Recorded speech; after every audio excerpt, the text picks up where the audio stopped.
The badge said Ethan Cole Contract Consultant. It was a pale blue laminate, the kind that got reprinted without ceremony when someone's status changed but their face stayed the same. Ethan wore it clipped to the breast pocket of a gray button-down that had been ironed but not recently. He carried a laptop bag that was old enough to have a fraying strap he'd mended with electrical tape, and under his arm, a brown paper bag that smelled faintly of peanut butter.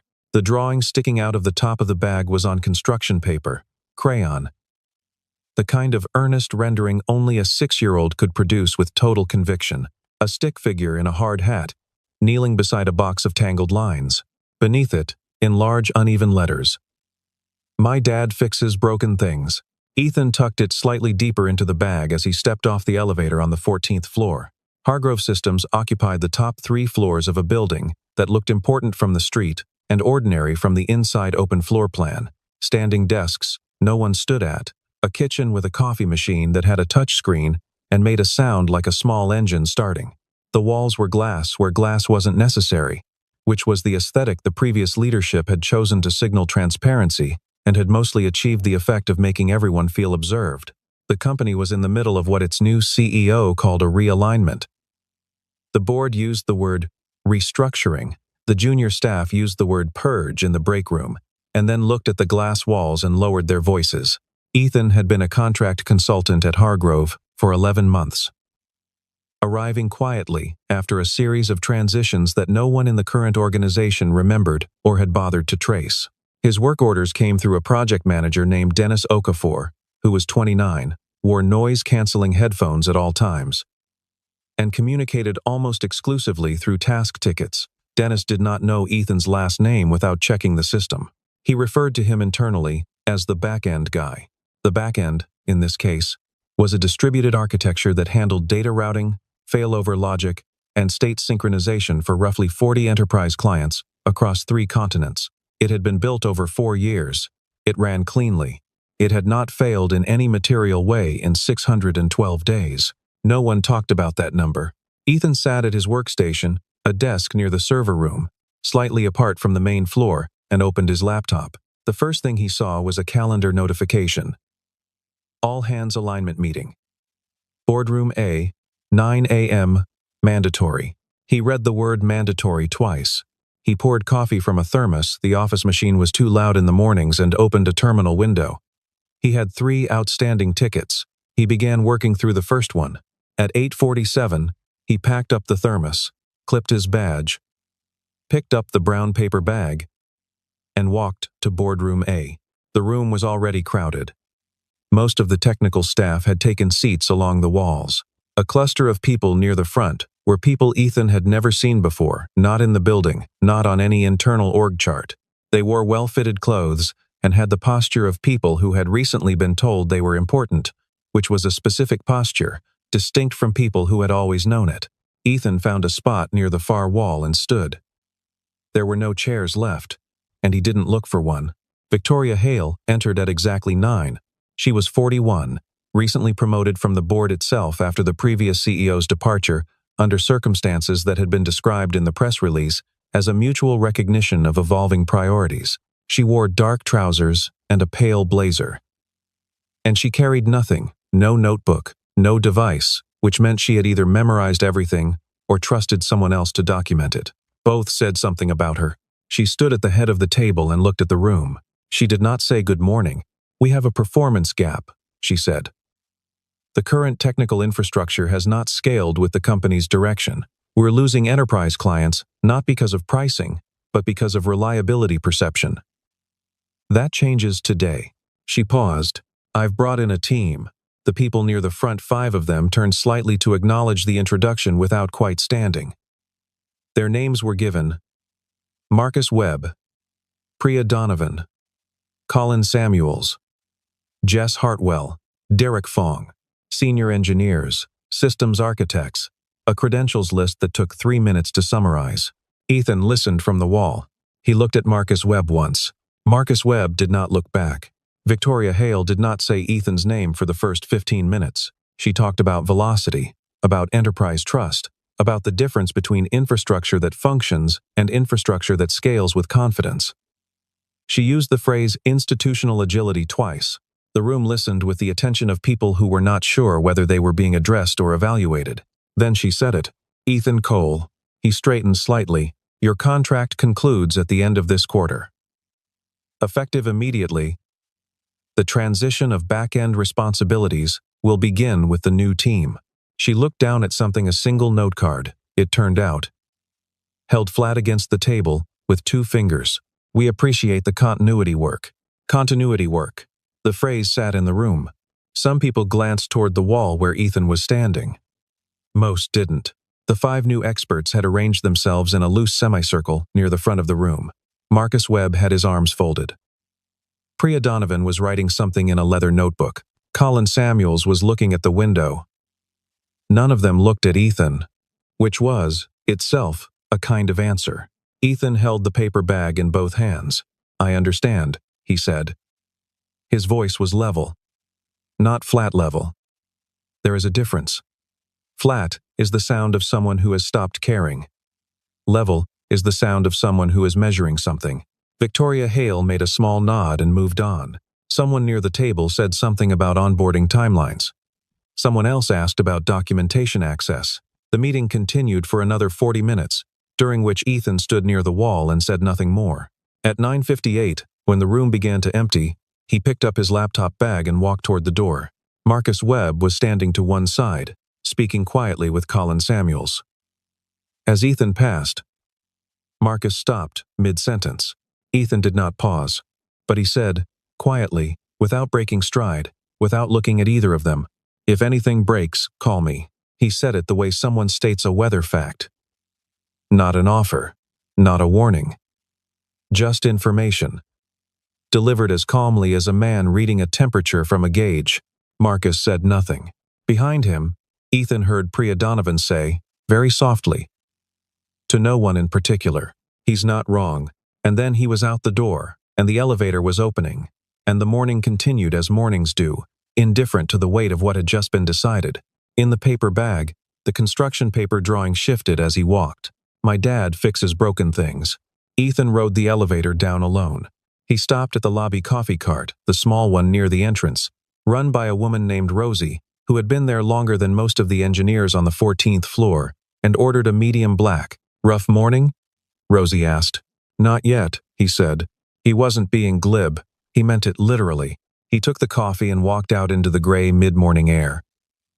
He had his daughter's lunchbox to drop at her school by noon, and a dentist appointment at 2 that he'd been rescheduling since February. He took out his phone and confirmed both. The system behind him, the one he had spent 4 years building, the one he had left in the hands of the people he had once spent 2 years teaching, continued to run.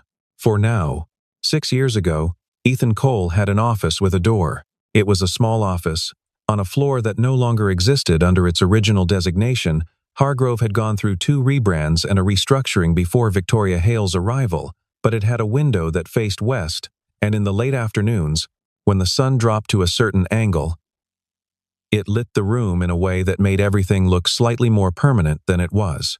He was 31 then. His wife, Caroline, had been diagnosed 14 months earlier. He had restructured his own schedule around her treatment cycles in a way that no one in leadership had formally acknowledged, but that his direct team had quietly accommodated.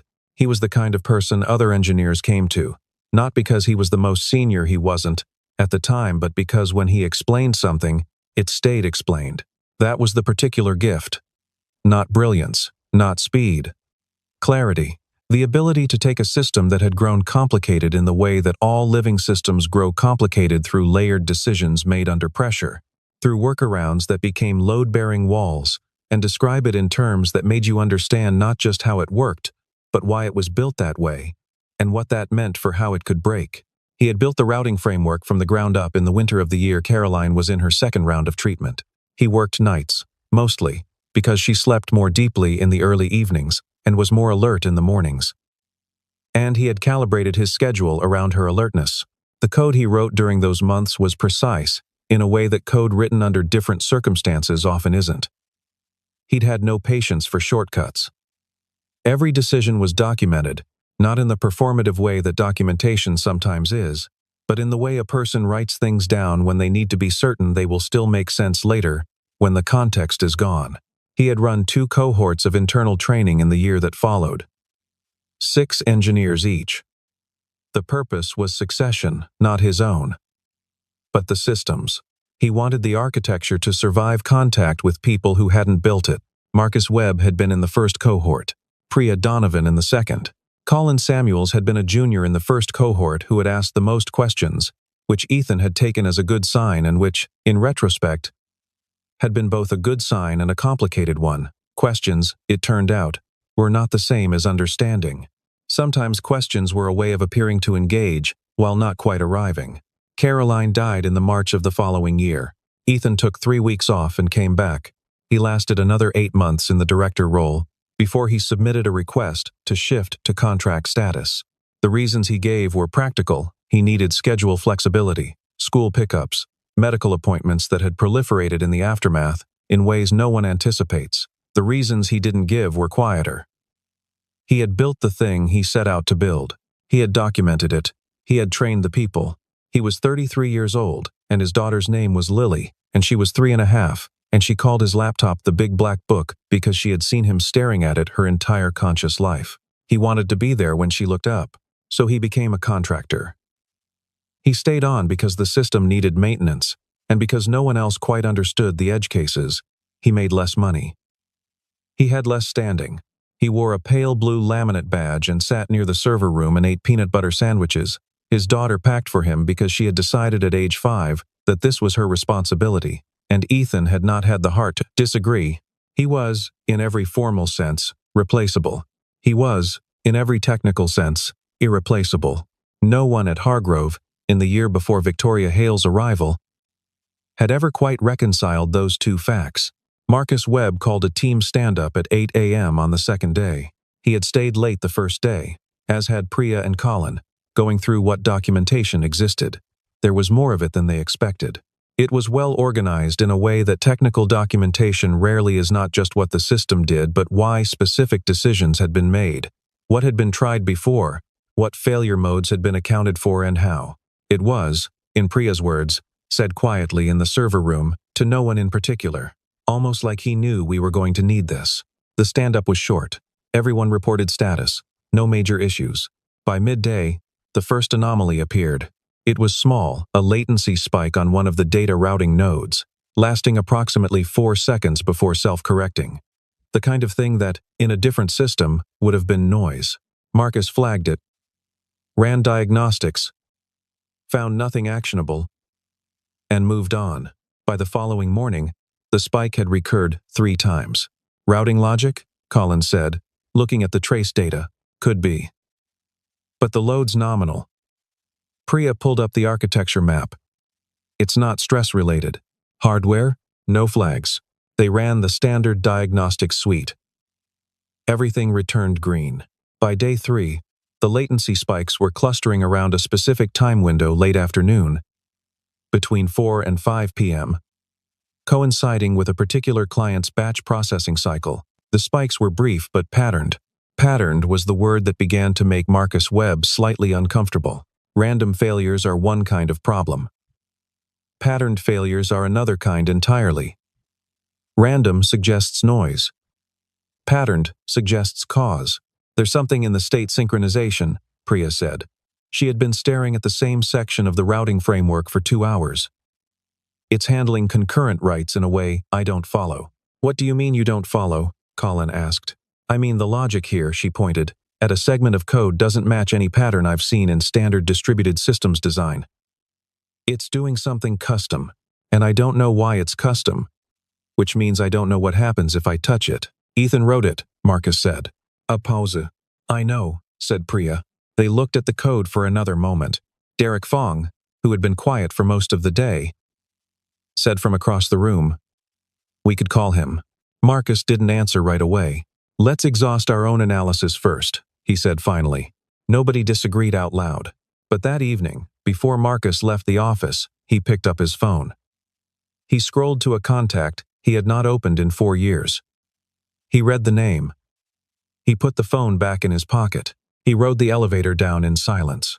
The enterprise client was called Aldrin Financial.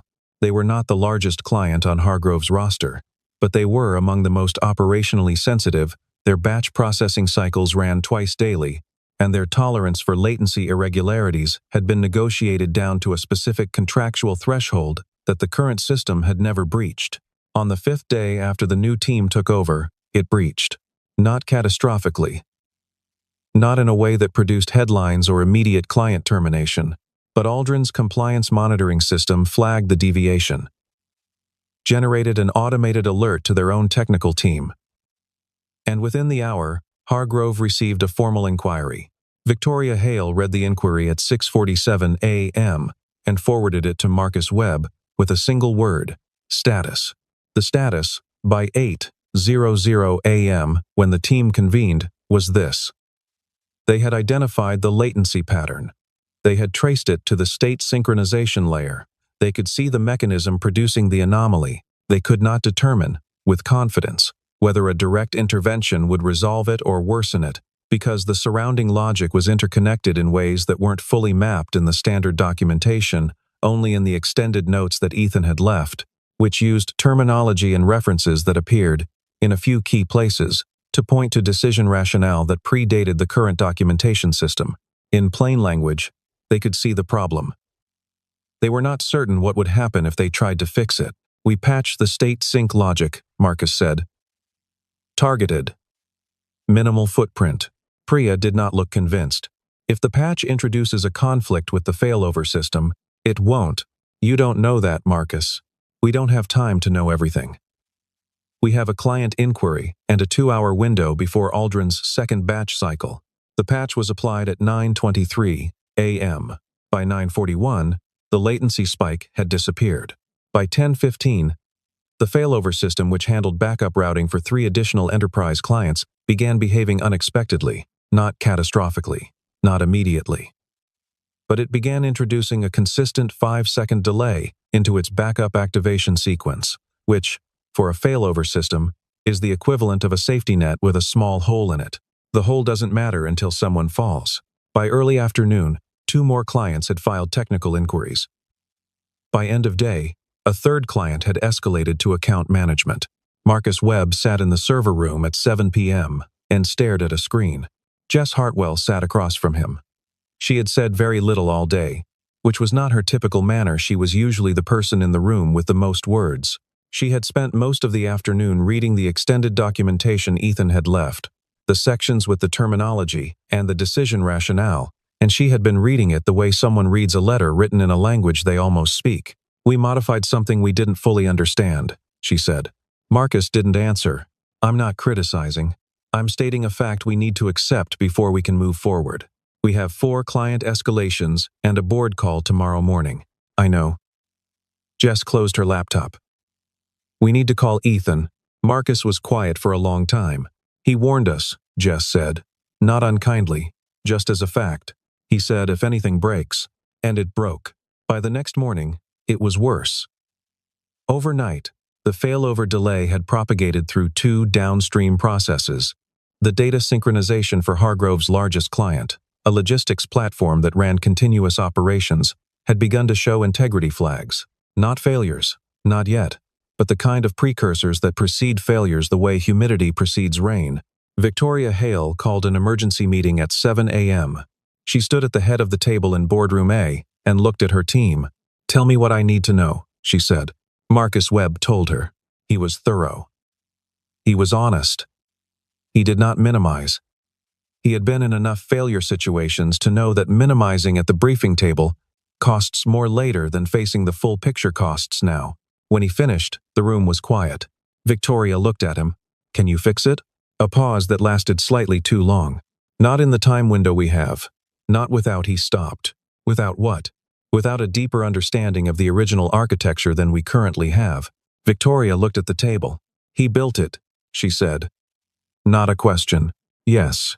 He said to call. Yes. Another silence. Call him, she said. Victoria Hale did not wait for the call to be made. She sat in her office at 7:45 a.m. with the company's internal system log archive open on her screen.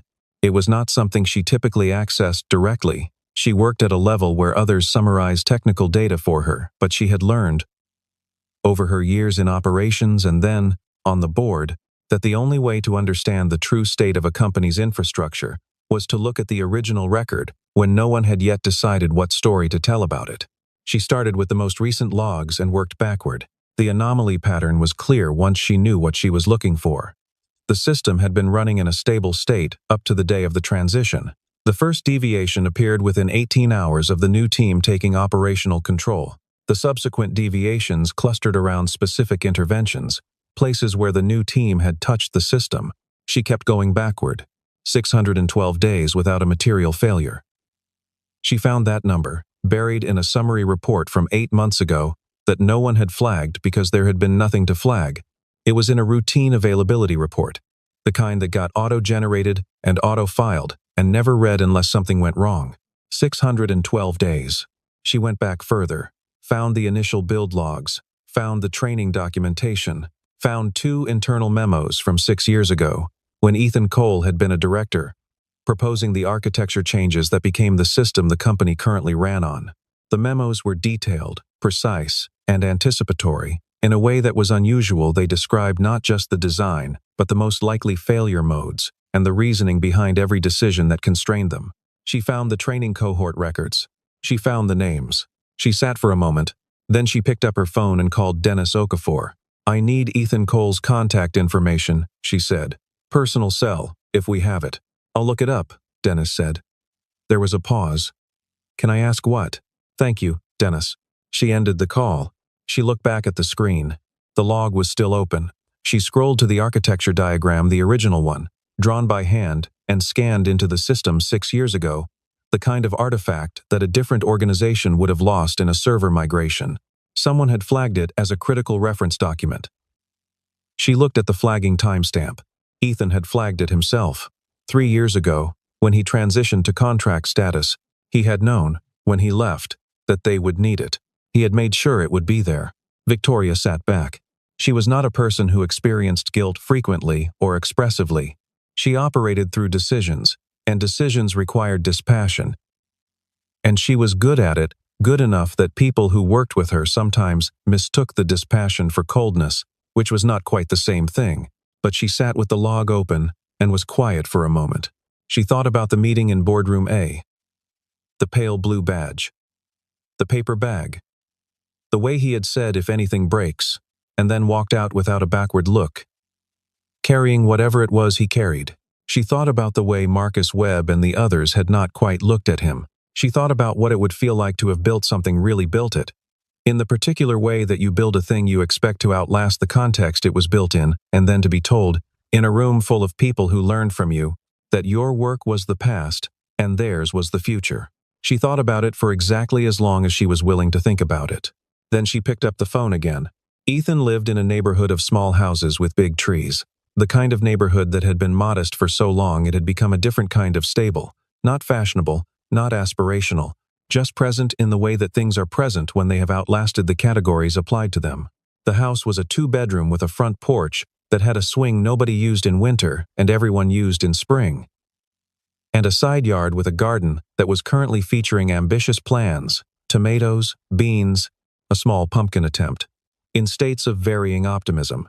Victoria Hale's car, a dark gray sedan, clearly not hers.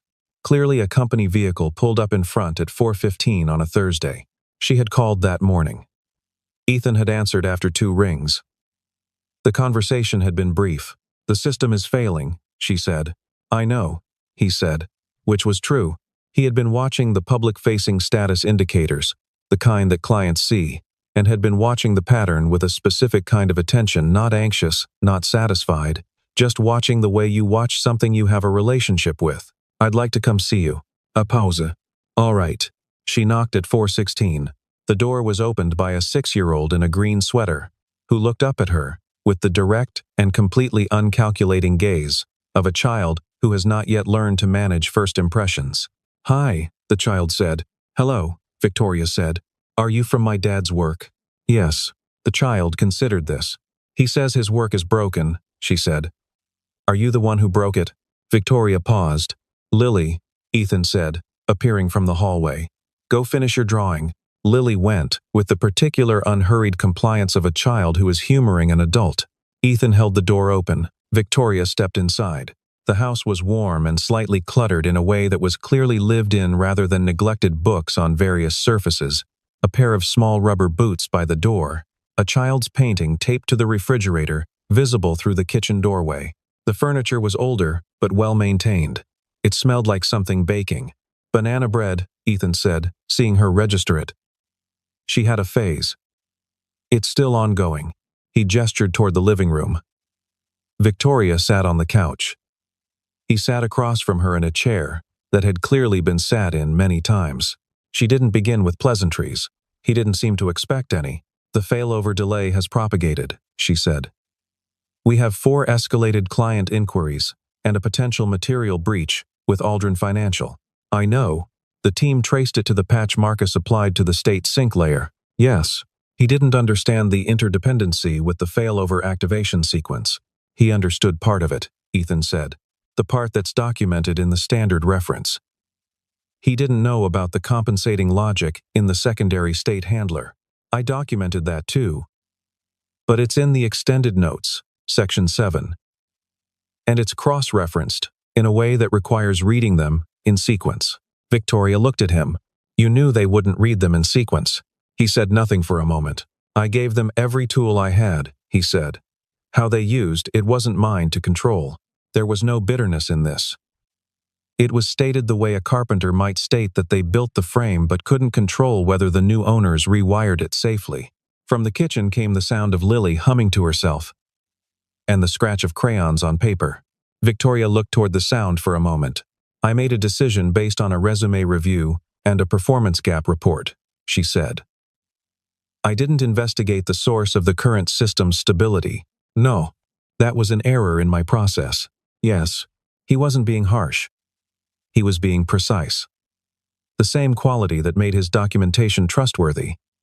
The refusal to soften facts into impressions applied to conversations, too. Lily appeared in the doorway. She was holding a piece of construction paper. "I made you this," she said to Victoria, "because you look like you need it." Victoria took it. It was a crayon drawing. 2 stick figures standing next to a box with lines coming out of it. One stick figure was smaller than the other. Both were smiling. At the bottom, in Lily's uneven hand, "It's okay when things get fixed." Victoria looked at the drawing for a moment longer than she intended to. "Thank you," she said. Her voice was slightly different than it had been. Lily nodded with the serene authority of a child who has delivered exactly what was needed and returned to the kitchen. Ethan watched Victoria. She was looking at the drawing. "What will it take to stabilize the system?" she asked, without looking up. 3 days, he said, "if I work through it systematically. Possibly 2, if Marcus and Priya work with me. They understand the architecture better than they think they do. They just need the context they were missing." "Will you do it?" He didn't answer immediately. "Not because the company needs it," he said finally. "The clients on the other end of that system are depending on it to run correctly.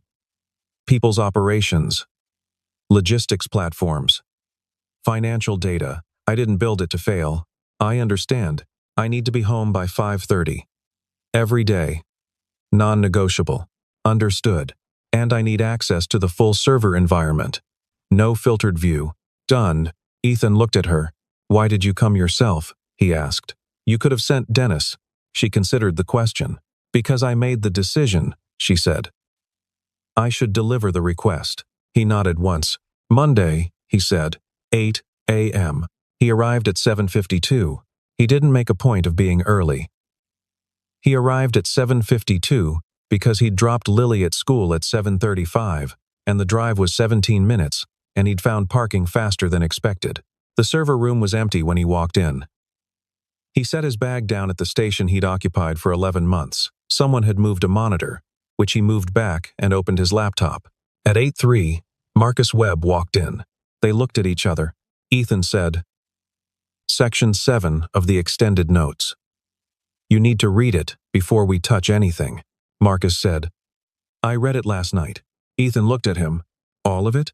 "All of it." A pause. "The cross-references too?" Marcus exhaled. "Most of them." Ethan pulled up a document. "Sit down. Let me walk through the compensating logic in the secondary state handler. It'll take 40 minutes. After that, We can start. Priya Donovan appeared in the doorway at 8:06. Ethan glanced at her. Close the door. This'll be faster if it's the three of us. She closed the door. He began. He didn't use slides. He used a whiteboard on the back wall that had been used for other things and still had faint traces of other diagrams beneath whatever had been imperfectly erased. He drew the system in sections, working from the routing layer down to the state synchronization and through to the failover logic, narrating as he drew. He didn't talk about what had gone wrong. He talked about what the system was designed to do and why each component was designed to do it the way it was. Marcus and Priya said very little. At one point, about 20 minutes in, Priya said, "The compensating logic is a load-balancing precaution." "Yes," Ethan said, and kept drawing. At another point, Marcus said, "The patch I applied bypassed it entirely." Ethan kept drawing. He didn't confirm or dismiss this. It was accurate, and he didn't need to say so. At 8:51, he put the marker down. "Question," Priya said. "Why didn't you document this in the main reference?" He looked at her. "It is documented. Section 7. Section 7 requires." She stopped. "It requires that you read sections 1 through 6 first, in order. Because each section builds on the previous. I wrote that at the top. Page 1, second paragraph." He picked up his coffee. The main reference was written for people who needed to operate the system. Section 7 was written for people who needed to change it. I kept them separate deliberately. A silence. "Nobody told us there were two different documents," Marcus said.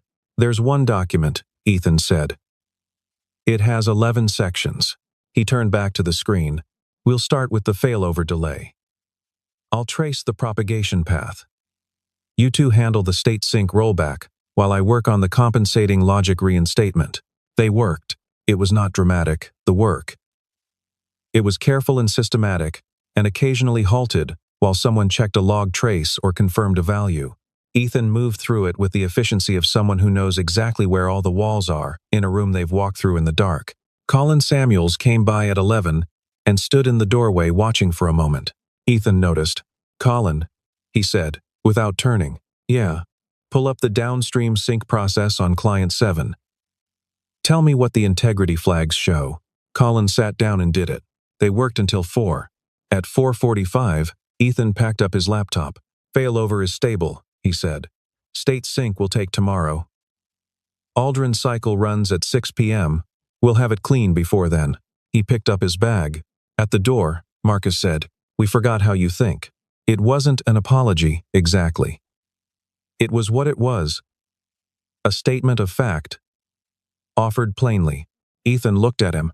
"You never forgot," he said. "You just stopped making room for it." He left.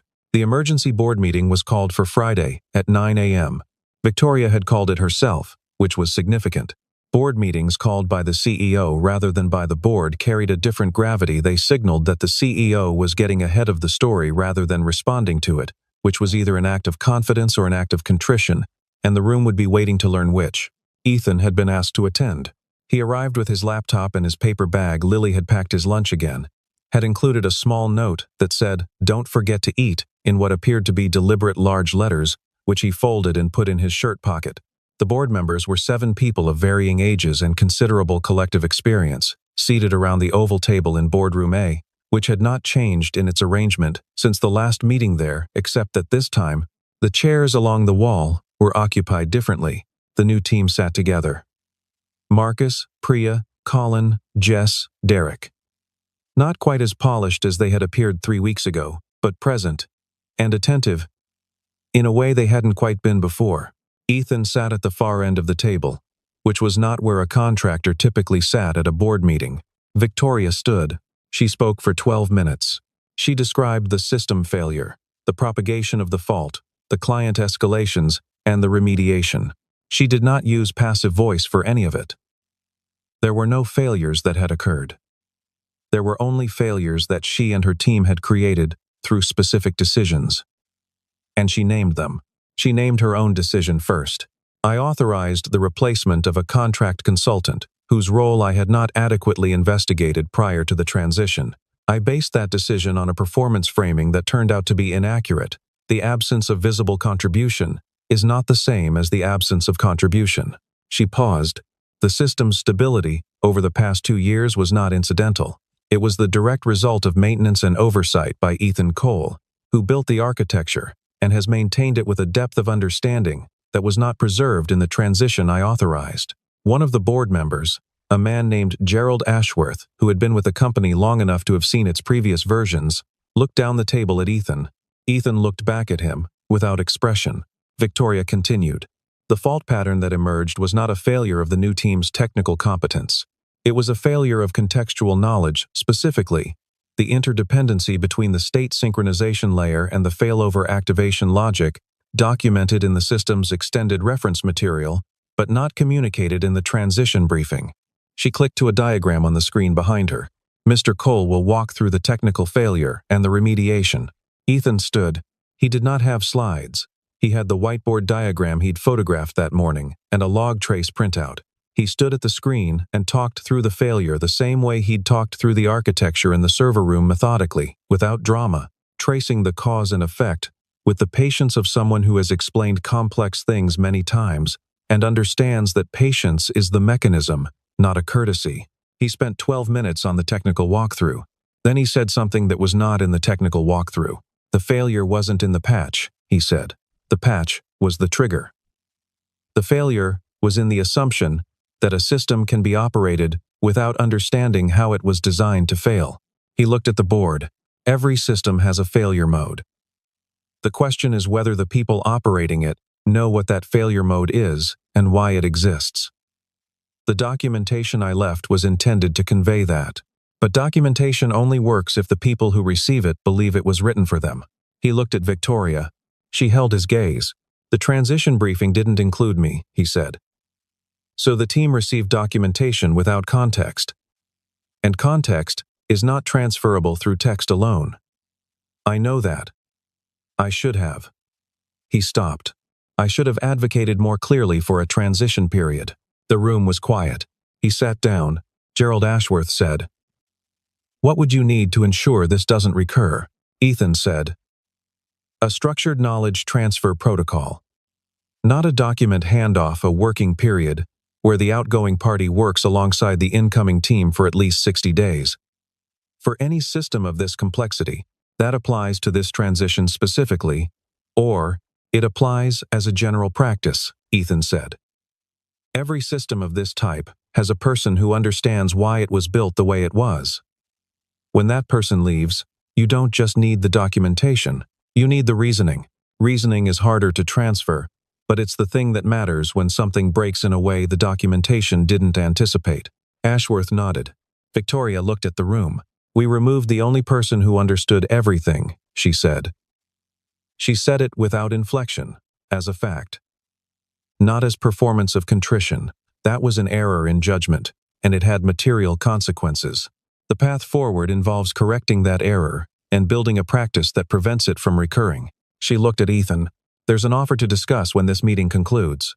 Ethan nodded once. The meeting concluded. The offer was substantial. Victoria presented it in her office afterward, just the two of them. No assistants. The room quiet except for the faint sound of the building's climate system. CTO, reporting directly to her. Equity stake commensurate with the value the board had now, belatedly, calculated his contribution to represent. A support structure. A team. An office, with a door. He listened to all of it. Then he said, "No." She looked at him. "Not the title," he clarified. "Not the equity structure as presented. And not the CTO role as defined. I don't want to run a team. I want to be the person who makes sure the system works. That's functionally what a CTO does. A CTO manages people and strategy and board relationships.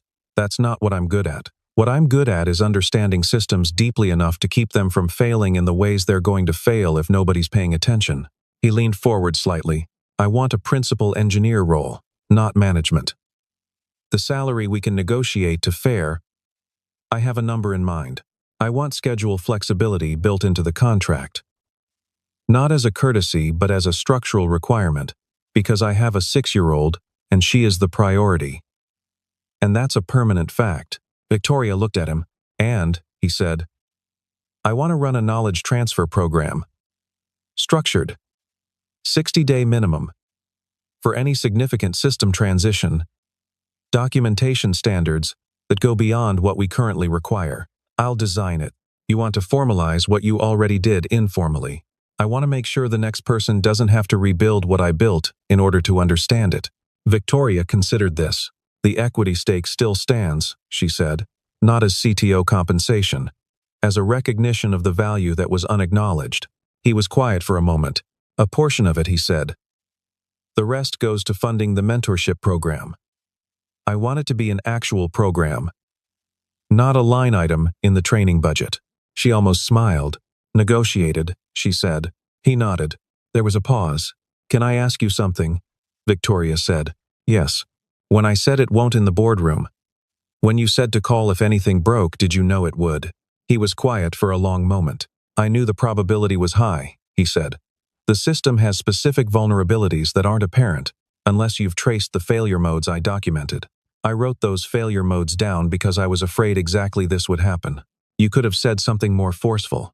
I did, he said. I said it in the documentation. I said it as clearly as I knew how. He looked at her. Sometimes the most important things get said and not heard. That's not always the speaker's failure. Victoria received this without defense. No, she said. Sometimes it isn't. He picked up his bag. I'll have my terms to Dennis by Monday. To me, she said. Directly. He paused. To you, he said. He left. On the last Friday of the month, the office was quieter than usual. A configuration change had been implemented. The glass partition near the server room had been replaced with a solid wall at Ethan's suggestion, on the grounds that server infrastructure is not a display feature. The open floor plan remained, but several desks had been relocated to reduce visual noise in the technical core. Ethan's workstation had not moved. At 4:30, Lily was dropped off by her after-school program coordinator, a new arrangement, authorized under the flexible contract terms, on Fridays only. She came in with a backpack the size of half her body and immediately set herself up at the unused desk beside her father's station. She had her crayons and a stack of construction paper. The people around her went about their work. Marcus Webb, passing through on his way to the printer, stopped for a moment. Lily was drawing something with total concentration. He watched her for a second, then looked at Ethan, who was focused on his screen. Can I ask you something? Marcus said. Sure. Did you ever consider just telling us? Telling us that we didn't understand what we were inheriting? Ethan looked at him. Every time I put a comment in the code, he said. Every footnote in section 7. Every cross-reference. He paused. I was telling you. You weren't listening yet. Marcus nodded slowly. We're listening now, he said. I know, Ethan said. He turned back to his screen. Lily, without looking up from her drawing, said, My dad says that's okay. That some things take a while. Marcus looked at her. She was drawing a building with lots of little windows, and inside each window, a small person. It's the office, she said, still not looking up. I'm putting everyone in. Marcus looked at the drawing. Where am I? He asked. She pointed to a figure in the upper left window. It was a stick figure with neat rectangular shoulders and a round head. You looked like that, she said, with great confidence. When you were worried, Marcus considered this. I was worried, he said. I know, she said. Everybody could tell. She added a small scribble of color to her figure. But you're okay now, she said. I made you smile. She had, in fact, drawn a curved line on the figure's face. Marcus looked at it. Thank you, he said. Lily nodded, satisfied, and went back to the building. The system ran without a material failure for 37 days after Ethan's return. Then 60. Then 90. The knowledge transfer program launched in the 3rd month. Ethan designed it with Priya Donovan and a technical writer named Sandra Holt, who had been working at the company for 4 years in a role that had been chronically undervalued, and who turned out to have a gift for translating engineering, reasoning into language that other engineers could actually absorb. The program's first cohort ran for 8 weeks. At the end of it, each participant was required to diagram not just the system they'd been trained on, but the failure modes of that system specifically, the ways it could break in the absence of the specific choices that had been made in building it. It was the kind of requirement that could only have been designed by someone who had watched, in real time, what happens when the failure modes are known by one person and inherited by another without transfer. The program ran every quarter. Victoria attended the first cohort's concluding session.